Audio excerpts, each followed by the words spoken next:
അടുത്ത ചോദ്യം ചോദിച്ചിരിക്കുന്നത് ഗുരുവായൂരപ്പൻ്റെ സ്വർണ്ണ ലോക്കറ്റ് എങ്ങനെയാണ് ലഭിക്കുക എന്ന് ചോദിച്ചിട്ടുണ്ട് കേട്ടോ. അത് എവിടെ നിന്നാണ് വാങ്ങാൻ സാധിക്കുക എന്ന് ചോദിച്ചിട്ടുണ്ട്.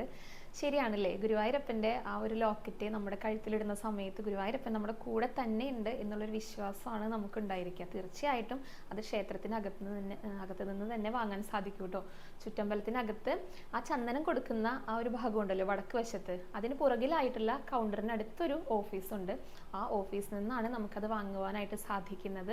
സ്വർണത്തിൻ്റെ ലോക്കറ്റ് 2 ഗ്രാം, അതുപോലെ 3 ഗ്രാം, 5 ഗ്രാം, 10 ഗ്രാം എന്നീ തൂക്കങ്ങളിലാണ് കേട്ടോ അവൈലബിൾ ആയിട്ടുള്ളത്. അതിൻ്റെ തുക നമുക്ക് കൃത്യമായിട്ട് പറയാൻ സാധിക്കില്ല, കാരണം സ്വർണത്തിൻ്റെ വിലയ്ക്കനുസരിച്ച് ഓരോ ദിവസവും അത് മാറുന്നത് കൊണ്ടാണ് കേട്ടോ പറയാനായിട്ട് സാധിക്കാത്തത്.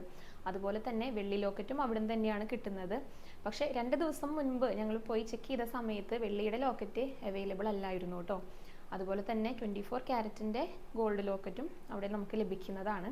പിന്നെ ആ ഓഫീസ് തുറന്നു പ്രവർത്തിക്കുന്ന ആ സമയത്ത് മാത്രമേ നമുക്ക് അവിടെ ചെന്നിട്ട് അത് വാങ്ങാനായിട്ട് സാധിക്കുള്ളൂ കേട്ടോ.